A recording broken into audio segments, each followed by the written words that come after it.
Great to be here, and I actually do like to start just kind of getting a gauge of where everyone is. So I saw how many of y'all are students. Actually, would be more. How many of y'all are not students? Would might be more interesting. Okay, so there actually are and how many of y'all are undergrads? And how many of y'all are grad students? Okay, that's interesting. And how many of y'all have used Khan Academy? Okay. And how many of you still use Khan Academy every now and then? And okay, that's good to know. And how many of you have no idea what Khan Academy is? There's always somebody. Okay, good. No, that's good. I'll talk to you. So as I guess a lot of folks know, Khan Academy, it's associated with these videos, but hopefully what we'll kind of talk about over the next hour or so is that it's at least in my mind, much more than just videos, and will continue to be so. But to get everyone on the same page, I will start with this little montage of videos just so people get a feel of what they look like. All these interactions are just through the gravity. This is an age right after Isaac Newton. I'm told the humidity makes it feel hotter.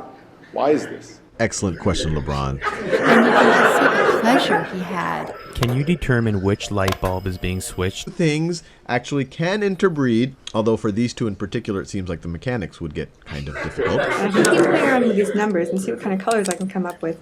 If this does not blow your mind, then you have no emotion.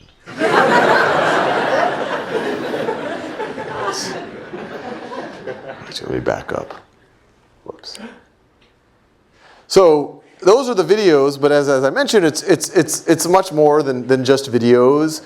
This right over here is our computer science platform that we launched about 2 years ago, and it's really, our thinking was, well, can we show people the creative side of computer science where it's not reductionist, what's a for loop or a variable, but really build portfolios, create games, screensavers, explore mathematical concepts, whatever else. This right over here is kind of, I would say the meat of our experience, which is, students can pick missions to work on in mathematics, they can work on their skills, it starts to build a statistical model of what they know and they don't know, it suggests exercises that are appropriate to the students. The videos are there in case the student might use it. When they're done, they get this mission completion, there's all sorts of game mechanics around it. And we'll talk more about where all of that stuff is going and what other types of experiences we have in the pipeline, so to speak. But I'll before I go there and before I talk about kind of how all of this happened, this is kind of a snapshot of where we are right now. It's being used in some way, shape, or form, almost anywhere. 10 million users every month. 300,000 teachers are using us in some way. At least they've been registered as teachers, and we just crossed the 2 billionth exercise done on Khan Academy. There's about 5 million a day. But I'll rewind back to, I guess, the humble beginnings of this. And it's fun to talk in this area because all of this happened not too far from here, or at least eventually happened not too far from here. If you rewind back to 2004, I was a year out of business school. I had just gotten married. Family was visiting me out from New Orleans. This came out of conversation that my 12-year-old cousin Nadia was weak in mathematics. I asked her what was going on. She took a placement test at the end of 6th grade. She says it had unit conversion on it. She gets confused by unit conversion, ounces to gallons, miles to kilometers, and because of that, she bombed it, and they placed her into a slower math track. And so I told her, look, I think with a little work you can get up that curve, and I don't think she or her mom fully appreciated the implications of being put in a slower math track in 6th grade, because that kind of carries with you the rest of your life. And so I said, and I'll tutor you if you're up for it. And so Nadia agreed. She goes back to New Orleans. I'm in Boston. We're on the phone every day, half an hour every day after work, after school for her. And we start working with each other, and first few weeks kind of painful. She'd psyched herself out. She's, I'm not good at math. I can't get this stuff. But slowly but surely, things started to click. About a month into it, she started to get unit conversion and kind of catch up to where her class where her class was. And then she got a little bit ahead of the curve. I started teaching her some algebraic concepts and things, and at that point, I became what I call a tiger cousin. And so I called up her high school, her school, her middle school, and I said, I really think Nadia Rahman should retake that placement exam from last year. They said, who are you? And I said, I'm her cousin. They actually did let her take it, and she did very well, and she went from the slow track to the advanced track. And so I was, and we continued to work together, and I was like, wow, that was a very small intervention I did, and it had an impact on Nadia's trajectory. So I was kind of hooked, and so I started working with her younger brothers. And then a bunch of things happened over the next roughly 2 years. First, my boss, the firm I was working for, and I use the term very generously, it was me, my boss, and his dog. The dog was the chief economist. It was a small hedge fund, and my boss's wife just took a position as a professor at Stanford Law School. And so because of that, we moved the firm out here. We moved out to Silicon, right on Sand Hill Road, that kind of 5-story building right next to the Safeway over there. And the other things that happened was word got around in the family that free tutoring was going on. And so I found myself working with 10, 15 cousins every day after work and school for them. And to help myself kind of scale up a little bit, my background was in software, and I think anyone who's ever dabbled in software has always fantasized, well, this could be really useful for education or to give people practice problems or whatever else. And I'm not the first person to think that. And so I started writing this little exercise generator for my cousins. Just give them as many problems as they need. If they needed help with something, it would give them hints, give them solutions, put a little database behind it so I could keep track of what they were doing. I had to put it on it was a web app, so what domain names available. And after a long time, I said, well, it's just me and my cousins. Khan Academy is available. I'll call it that. And it kind of sounds like something real. So I did that. And you fast forward, so all the way, so now I'm living out here, and actually I literally used to ride my bike through campus every day on the way to work. And I was at a friend's house. This is November 2006. And I was showing everybody all this stuff. All my friends knew that I had this crazy project with my cousins. And I was showing the software and everything. And one of my friends, his name's Zuli Ramzan, and he said, well, this is cool, Sal, and this is neat software and everything. But I only have one question. How are you scaling up your tutorials, your lessons? And I said, no, you're right. This is really hard. What I could do with just Nadia and her brothers when there was 1, 2, or 3 people, I can't do now with 10 or 15. I'm doing these crazy conference calls. Sometimes, 1 week, Sasha asked a question, and I had kind of already covered that the week before with Ali. And so Zuli says, well, it's like a crazy idea. Why don't you just record some of your lessons as videos and upload them on to YouTube? And I said, no, that's a horrible idea. YouTube is for cats playing piano. It's not for serious mathematics. But I went home that weekend, got over the idea that it wasn't my idea, and I decided to give it a shot. And those first few videos were on pre-algebra, basic algebra, whatever else. Uploaded them. I started telling my cousins, hey, look, here's some of the concepts that I think y'all would y'all have asked a lot of questions about. So why don't you review them or get introduced to them through these videos, and then when we get on the phone, we can dig deeper. And after about a month of that, they gave positive feedback. They said that they found it really valuable, and to the point that they even said that they liked me better on YouTube than in person. And on a whole bunch of levels, that's a completely counterintuitive comment. That somehow the virtual on-demand version of a cousin could be better than the real thing. But what they're really saying is that the first time you're being exposed to a concept, you don't want someone who might be judging you or is waiting for you to understand it. You want to be able to ask the silly questions without judgment, watch something over and over again. What they weren't saying is that they didn't appreciate me in their life, that they appreciated it, that I took interest, that I was trying to motivate them, that I was trying to give them the bigger picture, that I was there to answer questions that they had. So I took that as positive feedback, kept making more and more and more content. And as obviously it's on YouTube, it's public, and it soon became clear that people who are not my cousins were watching. And the initial comments, there were just some thank you that started coming in, and even that's a big deal. I don't know how much time y'all spend on YouTube. Most of the comments are not thank you. They're something a little more colorful than that. But then, started getting comments of, hey, I've just retired from the military and I want to go back to college. And this is what gave me the intellectual bridge to re-engage and do college level mathematics. Got letters. This is the reason why my child with a learning disability is able to engage in school. This is the reason I'm passing algebra. This is the reason I didn't drop out of high school. I mean, there's really intense things. I got this letter in those early. This was like 2007. It was like a year into it. I brought my wife. I was like, "This is incredible." This mother, both of her sons had dyslexia, and said, "This is, these videos are the only thing that's connecting with them. They like the handwriting and they like the kind of the narration, and because of what it's doing for their family, her whole family prays for my family every night, and which is heady stuff. I mean, put things in perspective. I was an analyst at a hedge fund. There wasn't a lot of prayer or a lot of praying for us, at least." Or at least in that way, so you can imagine this was an incredibly satisfying just hobby for me.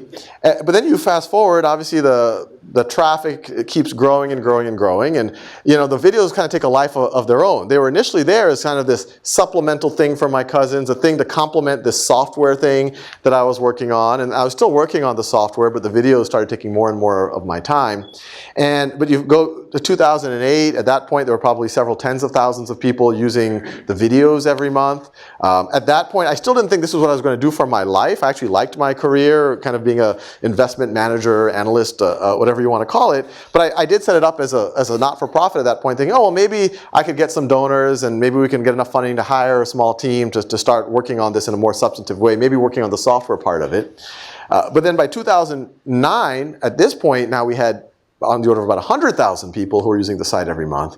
And I frankly had trouble focusing on anything else. This is what I was excited about. This is what, every cycle I was like, what's the next video I could do? How could I make this better? How could I cater to, these requests that I'm getting from users? And so, my wife and I, we looked at our financials. And we had some savings, but it was essentially for a down payment on a house here, which you all know is not a simple matter. But we said, well, look, this looks like there's something here, and it looks like the time is right. Let's give it a year, essentially live off of savings, and see if we can get this not-for-profit off the ground. And I think all entrepreneurial beginnings, whether they're not-for-profit or for-profit, they do start with a little bit of this wildly optimistic, maybe even delusion, because you do get data points. A lot of people say, oh, this is great stuff you're doing. Oh, you should talk to us. We might be interested in funding it. And so that gets you really excited. But then you start the meetings, and you have all these great meetings, but then you start to see a pattern that, wow, a lot of people like this, but it's not quite what they invest in. It's not quite what they fund. This is a different thing than they do.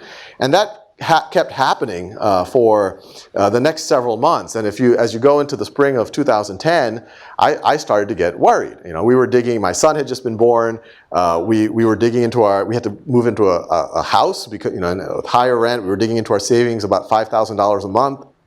And I was getting $5, $10 donations on PayPal. It was amounting to about $500 a month. And if it was any of you, thank you. But you can imagine it was a fairly stressful thing. And I was starting to wonder, could I even go back to my old job? What will they think? And all of that. But I did, even in moments of weakness, start updating my resume. And but then all of a sudden, a $10,000 donation came in. So I immediately said, what's going on here? And I see her name is Ann Doer. She's based in Palo Alto. I immediately email her and I said, well, thank you so much for this incredibly generous donation. If we were a physical school, you would now have a building named after you. And Ann immediately emailed back. She's like, well, I'm local and I've started using your site with my daughter. I also use it myself to understand, I had all these videos on the financial crisis and economics and whatnot. I'd love to learn more about what you're up to. And so I think it was like 3 days later where we meet in downtown on University Avenue at an Indian buffet restaurant. And Ann asks me, so, what's your goal here? And I say, well, look, when you fill out the paperwork with the IRS to become a not-for-profit, there's a line that's, mission, colon, and I guess a line or a line and a half. And I filled out a free world-class education for anyone, anywhere. And Ann says, well, that's ambitious. How do you see yourself doing that? And I told her, this is a mission. It's not like I don't plan to just check it off tomorrow and then move on to healthcare or something.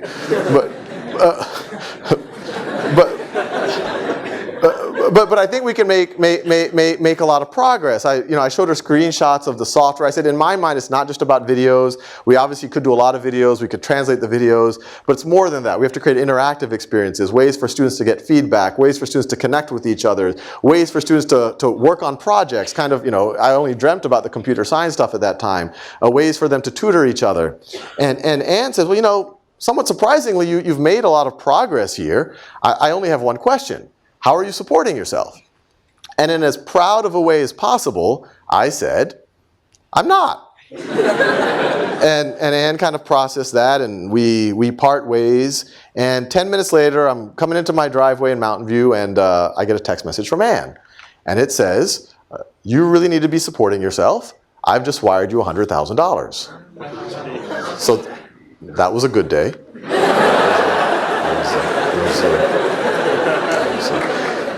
And it just, things started just getting crazier and crazier from there. You fast forward about a month. I was this virtual teaching, video making guy, but I've never viewed that as somehow replacing a physical experience. I've always viewed this as liberating the physical experience. Hey, if people can get explanations at their own time and pace, if they can get problems and feedback at their own time and place, if they can get core skills at their own time and place, that frees up the human experience for more interaction, for conversation, for simulations. And so to kind of explore that idea, I was running, it's actually the second year, I was running a little summer camp with a friend, Aragon Burlingham, out in Portola Valley. And we were in the middle, it was for middle school kids, and we were in the middle of a simulation. I had 6 kids playing a game of Risk. And while that was happening, the other 20 students were trading securities based on the outcome of the game of Risk. Very good game. And one student invented naked shorting on his own. It's not naked, shorting without owning the security. You're selling it without actually borrowing it. But anyway, it was fascinating. That was a 12-year-old. I told him we could get him an internship. But while that thing was happening, all of a sudden I start getting text messages from Anne, which you could imagine I now take very seriously. And they read along the lines, and they were hard to read. There were like 6 or 7 in a row, and I couldn't tell which came before which. They read along the lines of, I'm at the Aspen Ideas Festival, in the main pavilion at the Aspen Ideas Festival, Walter Isaacson on stage with Bill Gates. Bill Gates last 5 minutes talking about Khan Academy. And I didn't know what to make of this, and so I immediately boot the nearest 7th grader off of a computer, and I start looking for some evidence of this event that Anne is referring to. And after about 20 or 30 minutes, I did find the footage of the event. It was Walter Isaacson, head of the Aspen Institute, they're sitting on stage, asked Bill Gates, what are you excited about these days? And Bill, I call him Bill now.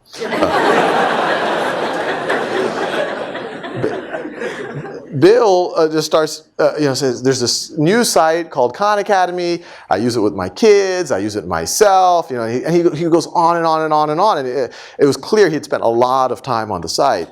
And you could imagine what I was feeling. It was surreal. I was excited. But then I started actually getting nervous. Those videos were for Nadia, not Bill Gates. And I go home, and a few friends started to catch wind of it. A few of them were in the audience, and they immediately emailed me and whatnot. I showed my wife, and then I said, well, what do I do now? This thing clearly happened someplace in the universe, but what's the next step? Do I call him? I'm assuming he's not listed, and they frankly left me in that limbo for the next 2 weeks. 2 weeks later, I'm in our walk-in closet about to record a video, and all of a sudden the cell phone rings. It's from Seattle. I answer it. Hello. Hi, this is Larry Cohen. I'm Bill Gates' chief of staff. You might have heard that Bill's a fan.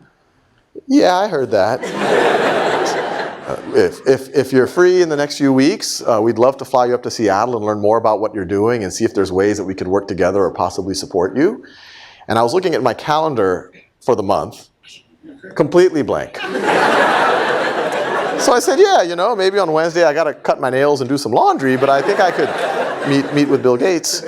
And so we met, and the meeting, Frank, was very similar to that meeting with Anne. What would I hope to do? I kind of painted the vision of, I had all these slides that I had, and what this could be, how much more than just videos, and they kind of processed that. Right around the same time, folks from Google reached out, asked the same types of questions, told them the same thing, and all of these things just it went really from famine to feast within a matter of months, where all of these people all of a sudden say, we think this is a real thing that's worth supporting.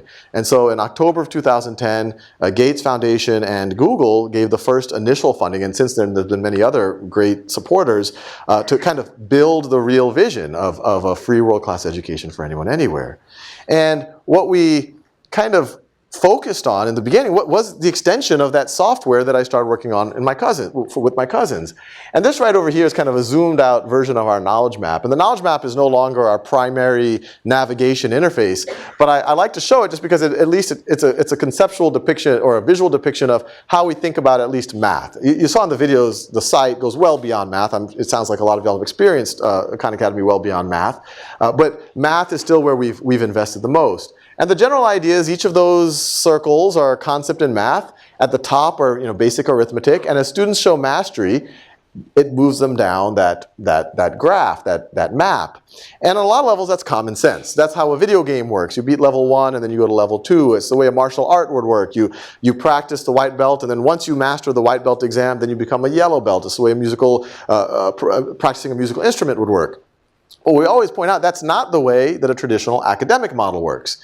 The academic model, especially the academic model of roughly the last 200 years, groups students together, usually by age, and then it moves them together at a set pace. And what typically happens in the classroom is some part of classroom is devoted to lecturing on a new concept. Some part of it is reviewing the previous night's homework. Students go home, they do more homework, come the next day, review homework, lecture, homework, lecture, homework, lecture. After about 2 or 3 weeks of that, they have an exam. And let's say that exam, the current unit is on basic exponents. And on that exam, let's say I get an 80%, you get a 90%, you get a 95%, you get a 60%. And even though that exam, however imperfect it might be, even though it identified those gaps, the 60% person didn't know 40% of that exam, even the A student didn't know 5% of that exam, the class then moves on to the next concept. A concept that's likely to be building on top of that, negative exponents or logarithms or whatever else. And to kind of understand on some level the absurdity of that, imagine if we did other things in our life that way. Say home building. So you bring the contractor in and you say, well, we've been told that we have 3 weeks to build a foundation. Do what you can. And so they do what they can. Maybe it rains. Maybe some of the workers don't show up. Maybe they fall sick. Supplies don't show up. After 3 weeks, you get the inspector to come. And the inspector says, well, that part's not quite up to code. That concrete's still not dry. I'd give it a 75%. So great, that's a C-. Let's build the first floor. Same thing. We have 2 weeks, do what you can. 80%. Second floor, we have 4 weeks, do what you can. And you keep doing this process, and then all of a sudden you're working on the 4th floor and the whole thing collapses. And if your reaction to that is what our reaction typically is to kind of failures in education, it's like, oh, we must have had a bad contractor, or maybe we didn't have enough inspection, or maybe the inspection wasn't good enough. And maybe that was some of it, but the obvious problem was that the process was broken. We were artificially constraining how long someone had to do something.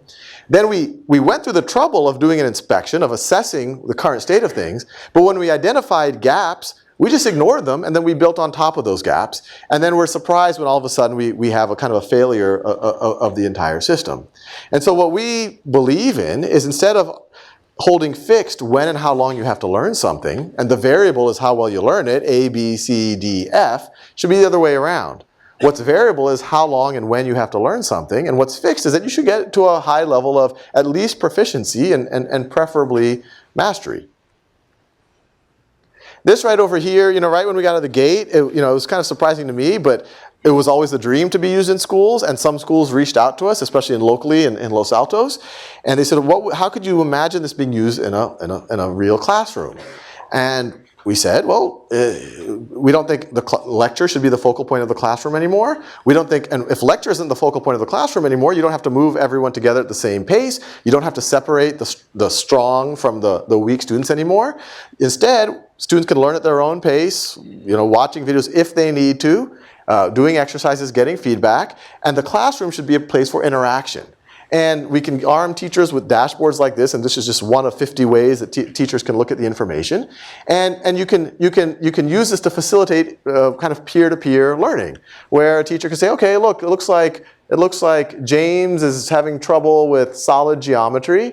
A teacher, if I'm the teacher, I could either say, okay, I'm going to go sit next to James while everyone else works at their own pace, or even better, I could say, okay, it looks like Marsha is proficient in that. Maybe she could tutor James, or maybe Ben has already mastered it. He could tutor James, and then they both benefit. James gets the benefit of getting personalized attention. Ben or Marsha get the benefit of learning to kind of empathize and communicate and explain concepts, and frankly, and learn the concept that much deeper. This is some data from a charter school in Oakland, California. It's Oakland Unity. It's serving an underserved population. It's a 9th grade algebra class here. And I want to be very careful with this slide, because I don't want anyone to walk away with the impression that Khan Academy is this it's this miracle thing that you can just drop into a classroom and the butterflies will fly and the flowers will bloom. It's a tool, and like any tool, it's going to be as effective as the folks who are using the tool. And a lot of what the results I'll talk about in a second are, in my mind, primarily due to the teaching staff at Oakland Unity. And just to get a sense, this was a school that in 2010 was in the 20th percentile in the state of California amongst 9th grade algebra classes. And in that 1 year, without any Khan Academy, they were able to get the 76th percentile. So huge jump just by amazing teachers. And when we even asked the teacher, Peter McIntosh is the head teacher, what did you do? He's like, well, I just wanted them to kind of take ownership of what they were doing. So he was already, even without Khan Academy, trying to get into a self-directed, personalized learning world. But then he said, but then I felt it asymptoted, because there was only so much that I could do with the students, and we were kind of hungry for this, and then I learned about Khan Academy. And then that's what took them to the point where in 2013, there's only 9 9th grade algebra classes in the state of California who have outperformed this classroom. And what's been interesting about this is Peter McIntosh, he says, yeah, the math is nice, it's great, it's nice that they have great math scores, but he sees it as something more than that. He sees it as a mindset changing tool, where these students were typically, and this is not just this classroom, this is a lot of classrooms, they were passive. They say, teacher, tell me what to do next. Yeah, I'm not good at math. Oh, they'll engage in a problem for 4 seconds and then they'll give up. And then sometimes you, the teacher, as the antagonist. Hey, that person's going to try to fail me. They're going to give me a hard test. I have to do a little gamesmanship with them. And it changes that to, okay, this is my goal. Here are all the tools that I have to reach my goal at my own time, at my own pace. And my teacher is a collaborator. They're trying to get me to where I need to go. And as soon as you have that self-direction, you have that ownership over your learning narrative, that pays dividends in every class you take. And they saw that these kids actually improved in other classes because they learned to take ownership of things. Now, the one thing that we remind ourselves is, this is schools, but still the great majority of students are students using, 90% of the 10 million who come to Khan Academy every month are just people who are using it on their own to tap into their potential, like maybe a lot of y'all were when you use it in high school or even use it today. And so this next video is kind of one of the coolest examples that we've seen recently on this. So I actually dropped out of high school twice, both during my freshman year. And when I eventually came back, I was put in sort of lower level math and science classes because I was so behind. Then I discovered Khan Academy, and I was able to skip 2 years worth of math just through using the site. And I came into school, I took the exam with students who had been enrolled in the class all year, and I was actually able to get the highest or the second highest scores in the class.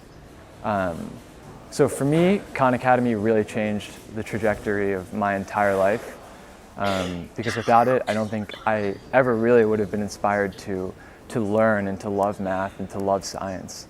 I ended up graduating as a valedictorian and going on to Princeton, where I'm now a computer science major, and I'm absolutely passionate about learning, about computers, about math, about science. And without Khan Academy, I don't think that these things would really matter to me the way that they do today. So I'd just like to say a massive thank you to everyone at Khan Academy, Sal and the team. Please keep doing the good work that you're doing because you're really changing lives. And what's been neat about that is when we found out he's a computer science major, we said, hey, we have internships. And for those of y'all in the audience, I'll tell that as well. And we'd love for you to apply. And he applies, and in the interview process, strong hire, strong hire, strong hire. And actually had some of our engineers like, who is this guy? He's just, rocking the interviews. And I said, why are you surprised? We helped educate him. What's this? So actually, we gave him an offer. He accepted. He's coming this summer, which is super exciting for us because it comes full circle. We're essentially solving our own labor problems. But it's neat. He'll be able to hopefully make Khan Academy that much better for the next generation of Charlies out there. This is something that maybe some of y'all heard about a couple of weeks ago. We made an announcement, the College Board made the announcement that they're launching a new SAT in 2016. And part of that, and this was what's kind of neat about it, it's the first time that the College Board has recognized, they've always kind of known, but they're officially recognizing that there is this at least perceived inequity and probably real inequity around people's access to prepare for the SAT or their familiarity with the SAT. And so their new president, David Coleman, he reached out to us, and we'd obviously been talking about this for some time. We only announced it a few weeks ago, but the goal is leading up to that new SAT. So this time next year, we're going to be launching, and I want to use the word very carefully, essentially, the best free test prep for the SAT. But what we're excited about here is, there's two things we talk about is, Khan Academy gets a lot of credit for the free for anyone anywhere, but we take the world class part just as seriously. That we just don't want to get a free pass because we're free, but we can be a little bit substandard.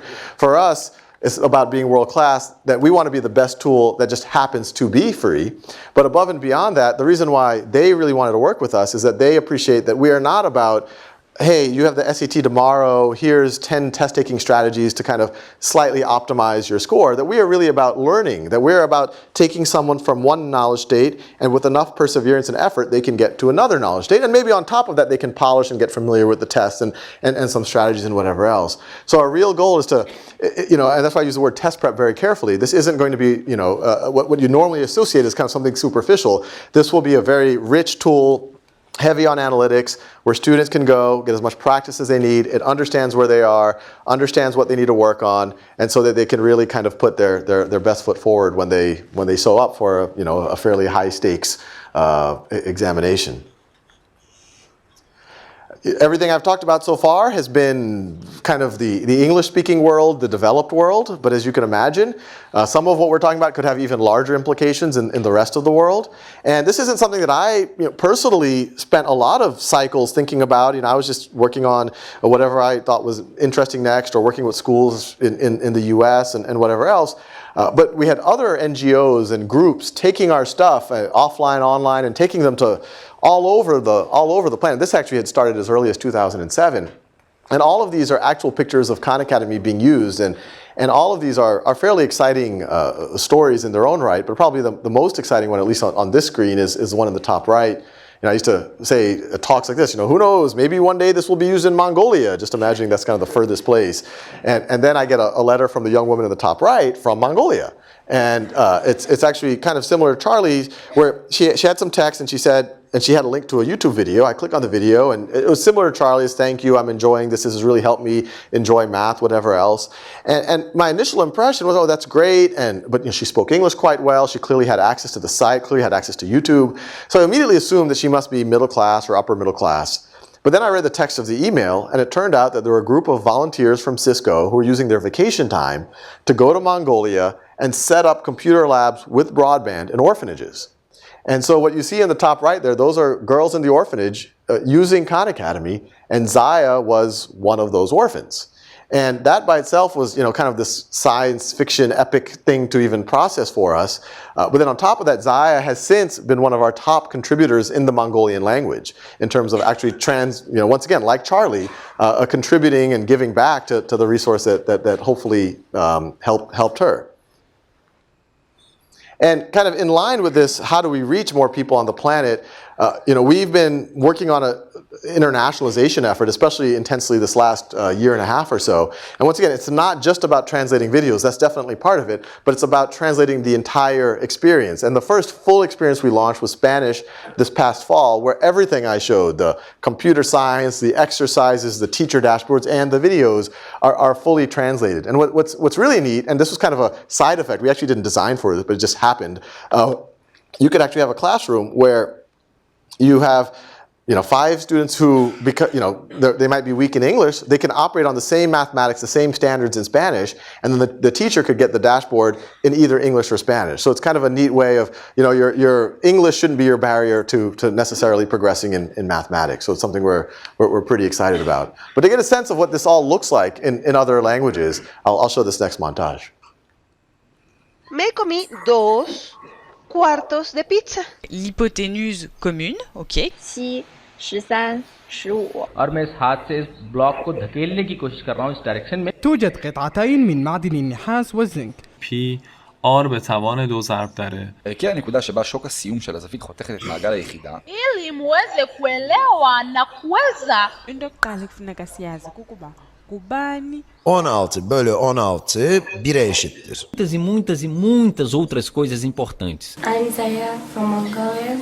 Your videos are so interesting and funny. Make more lessons. Watch that when I get lazy.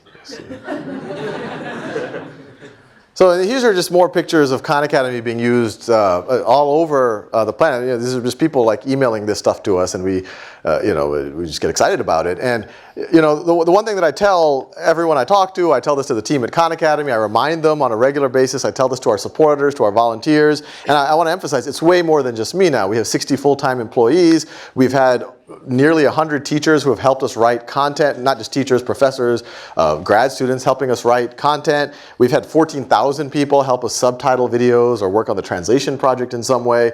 And obviously there's so many teachers who are giving us feedback and whatever else. So it's much, much more than definitely me and even just our core organization. But what I tell everyone is, this is kind of an exciting time, and frankly, it's not just in education. There's other stuff going on as well. But even in education, it feels like, we're definitely at an inflection point, information revolution, whatever. Y'all hear a lot about that. But whenever there's new inflection points, there's new problems, but then there's kind of a chance to create new institutions that address those new problems. And it was kind of a delusion when I'm literally walking, sitting in my walk-in closet thinking, well, maybe Khan Academy could be something like that. But it's becoming more and more real. And our hope is that really over the next 10, 15, 20 years, that just maybe it's not going to happen overnight, this thing called learning, this thing called education that has historically been the key determinant between the haves and have-nots, we can make it that much more equal. We can get that much closer to it being like clean drinking water or shelter, a fundamental human right. And thank you.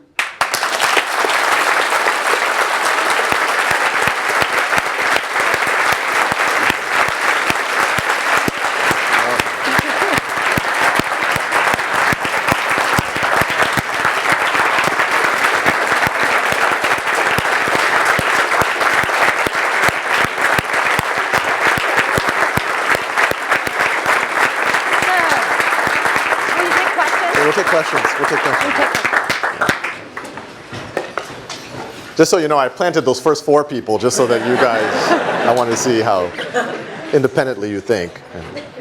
So yeah, I'd love to take questions. So the paradigm of people learning by themselves is really great. How exactly are we going to get that into public schools? Yeah, so the question is, the idea of, self-paced learning or personalized learning and using the classroom for more interactive things, these are, it makes sense and these are maybe good ideas, but how do we actually get them into the system, into the public school system, especially, you read about, all of the barriers and all of the resistance to change and whatnot. I don't know the answer for sure. I think there's some reasons for optimism and then maybe some smaller reasons for a little bit of pessimism, but I think there's ways to get around it.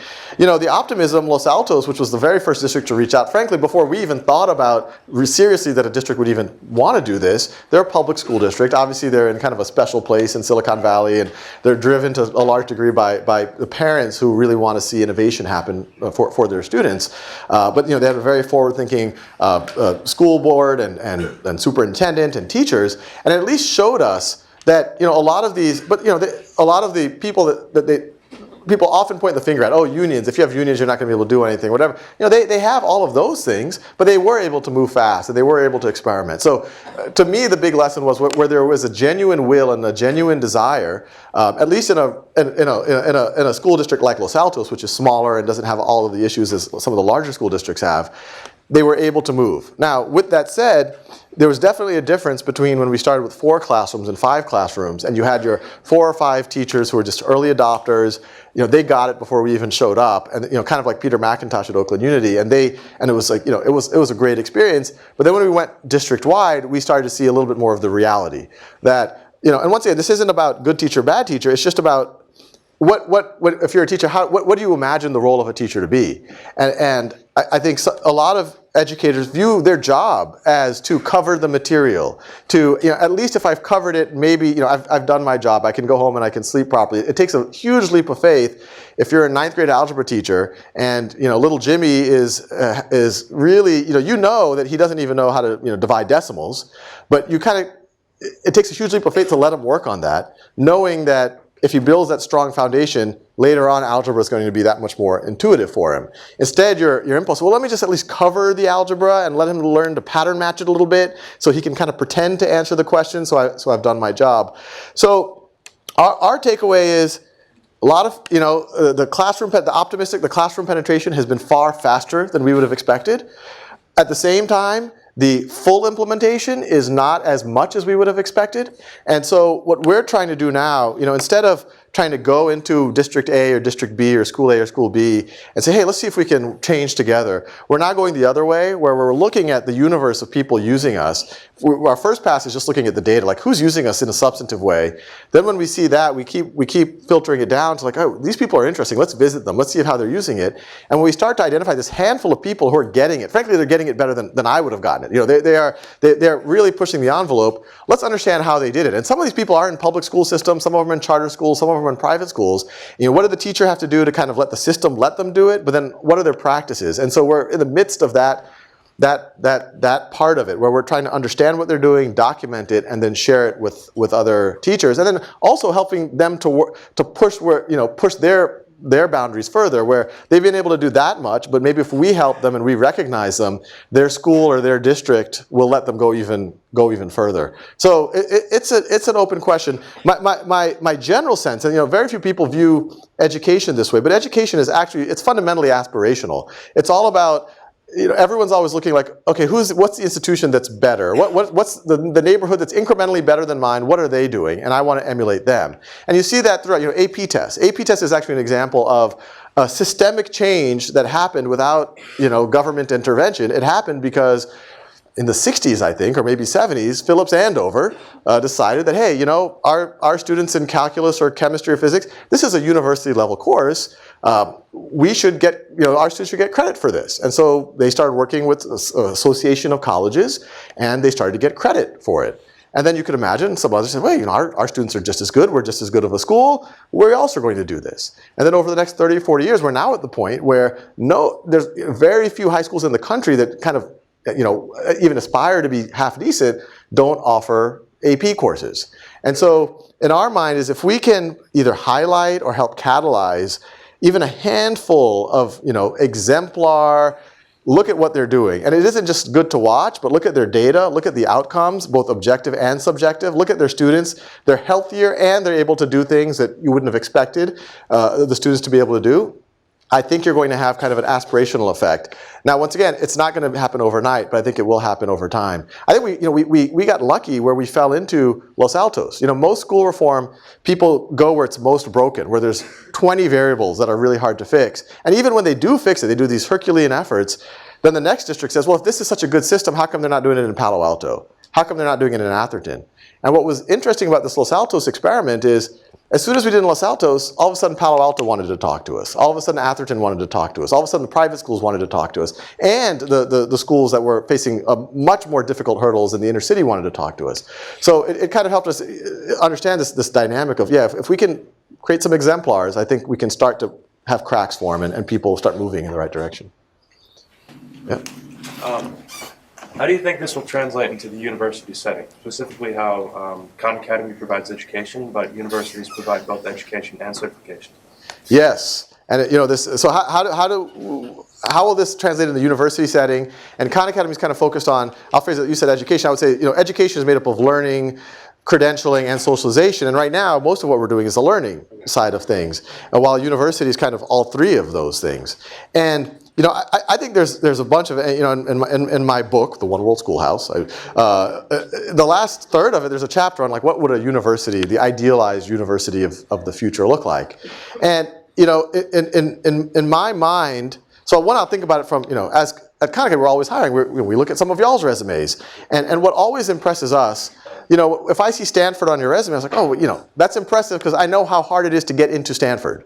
If you went someplace else and you said, I got into Stanford, and you actually showed evidence of that, it's pretty close. I mean, I know it's like a great experience and everything, but beyond that, I then care about, what have you done? What is your, and it's hard for me to decipher a GPA or an A or a B in this class or that. I want to see a portfolio of creative works. I want to see, hey, have you written an app? Have you written a book? Have you have a painting or a sculpture? Whatever it might be. That is a huge signal to us. And what I'd also love to know is what do your peers think of you? Are you someone who contributes to a community, who people want to work with? That's the person that I want to work with. And so I imagine the ideal credential of the future is that. It has kind of a baseline. Yeah, these are your skills, your competencies. And frankly, I think pretty much everyone who gets admitted to Stanford is kind of already there. I mean, that can get improved and they can learn more specialized things or broaden their knowledge, but their critical thinking skills are already quite good. But then on top of that, I want to see what you've made, and I want to see kind of how you fit into a community. And so the University of the Future, I think, would be very focused on that. It would be, you come, and I was just at Carnegie Mellon last week, and I told them the same thing. I said, Carnegie Mellon or Stanford, or I went to MIT. I told the folks at MIT this. Especially with this caliber of student, they should come, and you have the community, you have all the great things, the dorms, the clubs, everything else. But your day-to-day is not in a lecture hall, taking notes, trying to prepare for the next exam. Your day-to-day is making things. Your day-to-day is making things on campus, doing research, collaborating, starting businesses, doing art installations, using the community around, and you're in Silicon Valley, leveraging this, doing internships at every firm here. It could be in tech, it could be in design, it could be in anything. And so when you come out, you have this amazing community, this amazing connections with all of your peers, but you also have this incredible experience base and this incredible portfolio that would carry way more weight than any GPA. So I hope that and I've heard even Don Hennessy say things to the effect of he doesn't see why there are 300-person lecture halls in universities anymore and whatever else. And so and I've heard other university presidents say the same thing. So the hope is, what's interesting about this whole MOOC thing that's happening, I think the single biggest thing is, as soon as the MOOCs came out, you had a bunch of people, well, how do we know they work? And then how do we know we work? Right? They immediately said, wait, we have never really had to address that question. We've never done a double blind, like, here are the students who took physics in 1998, here are the students who did not take physics in 1998. Now that it's 2008, let's randomly find them and give them a physics test. And let's see if there's any discernible difference between the scores on the two. So it actually started making higher ed, and I would say the ivory tower especially, the Harvards, the Stanfords, the MITs, start to really reflect on, well, we've been kind of getting a free pass for several hundred years. Maybe it's time that we introspect on ways that we can up our game. And and that's, I think overall have been a very healthy thing. But yeah, I see I think in I think definitely 10 years, you're not going to have the 300-person lecture hall anymore. There in the back in the tie-dye shirt. Yes. So obviously, Khan Academy is incredible with mathematics and sort of quantitative subjects.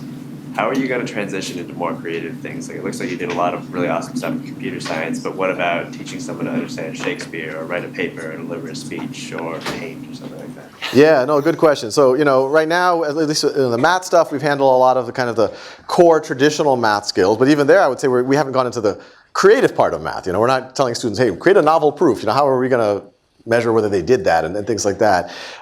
So how do we start to think about that? And as you point out, our computer science was kind of the first stab at that, where we didn't want to say, hey, learn to write a for loop. Okay, now you know that. Now to do while loops and whatever else. We said, no, look, it's a creative thing. You should start with a blank slate. We can give you examples. We can give you tutorials. But the real goal is for you to build a portfolio of work and get peer feedback on the portfolio. I mean, this is what happens at design schools and schools of architecture and fine art schools and things. And so what I imagine, and once again, I view Khan Academy as a piece of a whole education spectrum. So even Khan Academy today, if I'm architecting a school, the way I view it is, education is a huge spectrum of things.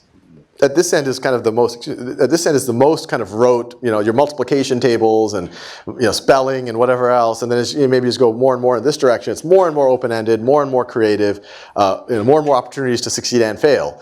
And if Khan Academy, I'd like to think, is already not just doing, it's already hopefully giving you some intuition of traditional mathematics and this and that. The computer science tackles a little bit here. We have some videos on some things that touch on the humanities. It's not claiming to give you the full, even frankly, math education. But it's covering some of the pieces that would be helpful to be exposed to in a math education, so that you can focus more on this part of it. So in a classroom, that would free up more time, hopefully, for Socratic dialogue, for critiques, for peer feedback. In a humanities setting, I think anytime that there's an opportunity for explanation, why not make it as a video? And once again, I wouldn't force it on people. And this is coming from someone who's made 4,000 videos. I think the videos are the least important part of Khan Academy. That they're there in case you need them. If you do have, hey, I wonder how that works. That's a nice thing to have that explanation on demand. But I don't think that should be forced on someone. So I could imagine saying something like history. It doesn't hurt to have a scaffold. It doesn't hurt to have a big picture. So, we've done a few videos already on Khan Academy. You saw the Walter Isaacson video. We're partnering with the Aspen Institute. And, there's going to be some neat conversations with Walter Isaacson and some, people that you will be surprised to see on Khan Academy, people that you've seen in the public sphere but talk about things that they don't talk about on CNN. To talk about, the Third Amendment. How come that one never gets the attention? And dig deep and be intellectual about things. And so that gives people scaffold. And Khan Academy will give some opportunity for people to communicate about it and whatever else. But then if you have that kind of as a scaffold, then you can go deeper in the classroom. The teacher doesn't have to give the lecture anymore. Once again, it could be more about Socratic dialogue. And frankly, this has always been happening in a good humanities class, where, hey, read the book or read the article and let's discuss it. And now this will just give you more resources to experience at your own time and pace, and then you can go into the classroom and go deeper. Writing, I actually could imagine very similar to computer science, where you get a place to write. We could suggest projects for you. We might give you some workshops, so to speak, but you write, you get peer feedback, you build a portfolio, you get rated on your portfolio, you rate other people's work. So I think there's ways we can do, but I won't claim that that's going to give you everything. Yeah, right here. Going forward, what would you say that Khan Academy's biggest challenge would be? So the question was, going forward, what will be our biggest challenge? And so as a executive director of a not-for-profit, I will say, we're always fundraising. So that's our but I think our biggest challenge is I think it's staying true to our mission. It's not getting distracted. I would say we have found ourselves. We're not for profit. We're obviously kind of we're playing a different game than everyone in Silicon Valley. But at the same time, it's tempting because we're in this place that has certain value systems, some of them positive, some of them can sometimes not be positive, where you do say, they have that many unique users and we have this many unique users, and we grew 50% this year, they grew 51% this year, and boy, we have to emulate what they're doing, otherwise we're going to fall behind and all of that. And it's human nature to kind of find, it's healthy actually to have that competitiveness. I mean, that's sometimes missing from some nonprofits. But I think what we've keep reminding ourselves is we're not for profit for a reason, that we want to kind of play the long game, that we don't want to just grow fast, have some type of exit or some type of acquisition, and then who cares what happened? I'm done, and I'll go do what I need to do. That we want to be around in 100 years or 200 years, and we want to be at a place where it 5 or 10, Silicon Valley has a place, when it's 5 people, it's really kind of Wild West. You start getting some people. As soon as you have some traction in the marketplace, you start attracting kind of talent from, and you start getting kind of your best talent right around that phase. Then, you go into the IPO. Right as you're approaching the IPO, you start to get a few people who start thinking a little more in terms of dollar signs. Then the IPO happens, and then people are looking for their next adventure. And then you see a lot, the story is told over and over again in Silicon Valley. 10 or 15 years in the future, it's not the place that the hotshot Stanford grad wants to work anymore. It's they want to do the new company that was where this company was 15 or 20 years ago. And we don't want to be that. We want to make sure that we're always attracting the best people, that we're always an organization that's innovating, that's always focused on our bottom line, which is our mission. And so, I think we have growth that we can be proud of for us. If we had to pick 2 different realities, one reality where 1 billion people are using us, but they're using us in a, it's a nice place to look up stuff and, answer their questions. That's one reality. And another reality is 10 million people are using us. We don't grow at all, but it's a substantive experience, and we are changing their life, and we're actually helping to educate them, and we can measure it. We would rather do the second of the 2 experiences, because at least in our mind, that's a more substantive place to be. I'll go. They told me to. I want to ask last question. Okay.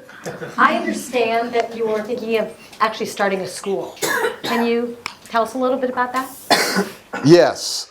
So, and I'll do this on a leap of faith. No tweeting about this. I don't know how much control I have. This part. No, it's okay to bring it up. No, it's not like a top secret thing. No. So the simple answer is yes. We are exploring it, and in my book I kind of outline what a school of the future could look like, and I think hopefully we all appreciate from this conversation is that we don't view Khan Academy as just a website. We view it as an organization that's out to create tools and catalyze change, and the idea behind a school is going to that earlier question about how do you create change and how do you create aspirations. Well, we've seen even the most forward-thinking schools, they still have a lot of constraints around them. Some of them imposed by others, sometimes imposed by their own minds. That, hey, the bell's going to ring every 55 minutes, or we have to separate physics from calculus from art, or we have to separate kids by age group, or just even the way the school is, even if they believe everything we say, just the way the school is built keeps them from doing a lot of what we're talking about. And so there's nothing like having a 5-year-old that makes you think about, well, what's he going to do? And my daughter, 2.5, what's she going to do? And so, maybe we hit several birds with one stone, and nothing's final yet. But yeah, we are exploring in this area, kind of starting I guess for lack of a word, a lab school. And the whole idea is it would be, and once again, I said no tweeting because I don't want to make it seem too formal, because nothing is in stone yet. And frankly, we also want to give it room for it to breathe and fail. If you're really experimenting, you're going to fail. And we want it to have room to fail, so it doesn't have, after 1 month, look, it's not working. This thing isn't the right project. But the whole idea is rethink all assumptions, but then share everything, and then just kind of open it up to the world, and hopefully make it a place where we can have teachers visit, we can have educators visit, and officials visit, and see what we're talking about, of what is possible. And what I've told everyone involved in this is, this isn't, if we just kind of create another school that gets kids in Silicon Valley into Stanford or whatever, that won't be an achievement for us. That's almost a self-fulfilling prophecy on some level. We in order for this to be aspirational and to create change, we have to show things that people haven't seen before. Show that 12-year-olds, 13-year-olds are capable of engaging in the world. They're capable of contributing to organizations, of starting things, of having novel ideas, of taking on real responsibility for themselves and for their peers. And and we'll see. We'll test where that boundary is. Fabulous. I'm sure all of you agree that this is truly inspiring. Join me in thanking Sal Khan.